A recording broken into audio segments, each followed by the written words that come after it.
Good day mga kamams, mga daddies! Welcome to Daddy's Vlog! So, nasa isang buwan na yung unang protein bags na steam namin. Makikita nyo naman, fully colonized na. Hanggang ilalim, maputi na yung protein bags. So, goods na. Pwede nang isabit. Meron na lang hinihintay na iba. So, magkakaibang timing ng pagluto ang ginamit dito. So dito ko nakikita kung saan yung mas mabilis, yung at least gumagapang, yung nakuntam, yung hindi pwedeng pakinabangan. Dito sa isang set na to na ginawa ko, dito ko makikita kung saan yung talagang method or na gagamitin at susundan ko. So yan, pinrepair na lahat ng gagamitin, semento, buhangin, nakatutok na lahat. So kinumpleto ko na lahat yan para wala nang hassle yung gagawa, yung magpo-flooring. Mas mabilis, mas konti ang cost ng labor, mas magiging maganda yung flow ng trabaho kapag yan, kompleto na lahat. So talagang ganyan ang ginawa ko para walang maging problema. So ayan, si Marlon, mag-isa lang niyang gumawa dyan. Kung hindi nakatutok lahat ng mga gamit niya, siguradong mas pagod siya dyan. So half day lang natapos niya yung dalawang growing house. Kaya kung may gusto tayong gawin, dapat pinagpaplanuhan natin, hindi yung bara-bara. Dapat maayos, pinag-iisipan natin kung ano yung gusto natin na mangyari or maging outcome nung iniisip natin. Yan, ready na. At salamat sa dalawang mga utol ko. Pagod. Okay, nakatulong din sila sa paghahakot ng buhangin. Okay, dahil nagutom ako, grabe. Kakapagod. So yan beef fried rice. Sarap yan. Beef fried rice with egg. Anong tawag ito sa egg na ito, mami? Scrambled. Okay. Sarap ng ulam ko. Sarap ng kanin ko. Hindi ka talaga kakain? Hindi daw siya kakain.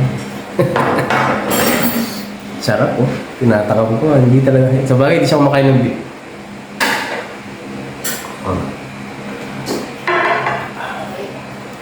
Okay, dahil sa mga yan, sa product namin.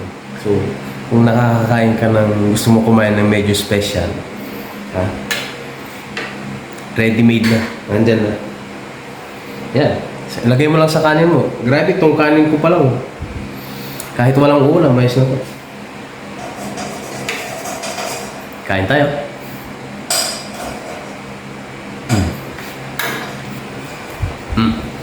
Grabe. Mapapawi talaga yung pagod mo. Sarap.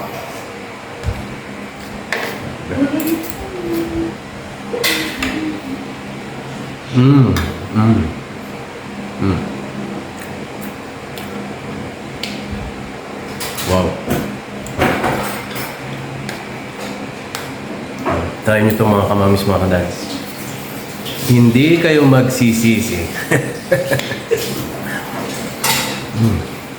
Wow.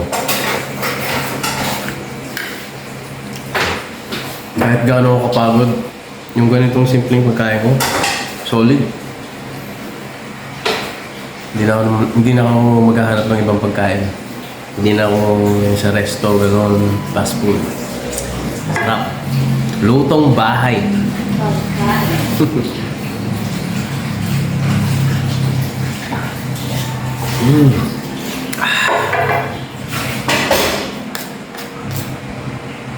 Best. Wow. Wow. Solid.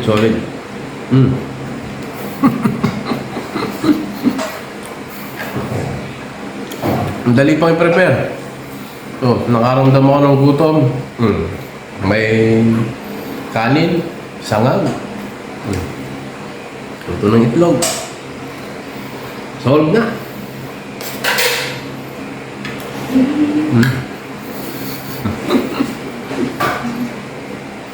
Natakam ka ba?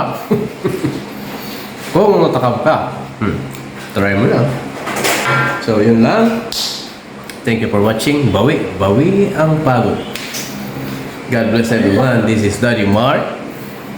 Kain tayo. Peace out.